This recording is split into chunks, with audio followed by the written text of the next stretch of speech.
अस्सलाम वालेकुम तमाम सामीनो नाजरीन। आज हम आपके साथ एक और नई वीडियो लेकर आ चुके हैं। आज की इस वीडियो में हम आपको तौंद और मोटापे से निजात के लिए 7 दिन का एक ऐसा वजीफा बताने जा रहे हैं जिससे आप एक हफ्ते में अपना वजन 7 किलो तक वजन कम कर सकते हैं। तो नाजरीन, उससे पहले अगर आप लोगों ने मेरे चैनल को सब्सक्राइब नहीं किया तो सब्सक्राइब के बटन को दबाकर मेरे चैनल को सब्सक्राइब करें और बेल के आइकॉन को जरूर दबाइएगा ताकि हमारे आने वाली हर वीडियो की नोटिफिकेशन आप तक बआसानी पहुंच सके। नाजरीन, अगर आप अपने जिस्म को दुबला पतला और खूबसूरत बनाना चाहते हैं तो नमाज फजर के बाद रोजाना 7 मरतबा सूरत फातिहा पढ़ें और अपने पेट पर 7 मरतबा ही फूंके मारें। ये अमल 7 दिन तक बिला नागा नमाज फजर के बाद करना है। नतीजा आप खुद देख लेंगे।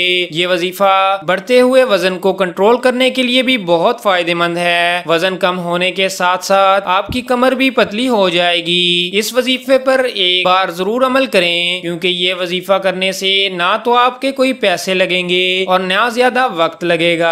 और नाजरीन, हमारी आपसे एक ही गुजारिश है कि अगर आपको इस वजीफे से फायदा हुआ है तो ये वीडियो अपने दोस्तों, अजीजों, कारब और रिश्तेदारों के साथ जरूर शेयर करें क्योंकि ये एक वजीफा है और जितने भी लोग करेंगे इसका सवाब आपको ही मिलेगा। तो नाजरीन, ये थी हमारी आज की एक छोटी सी वीडियो। अगर आपको हमारी ये वीडियो पसंद आई है तो इस वीडियो को लाइक करें, इस वीडियो को शेयर करें और हमारे चैनल को सब्सक्राइब करें। मिलते हैं नेक्स्ट वीडियो में, तब तक के लिए अल्लाह हाफिज।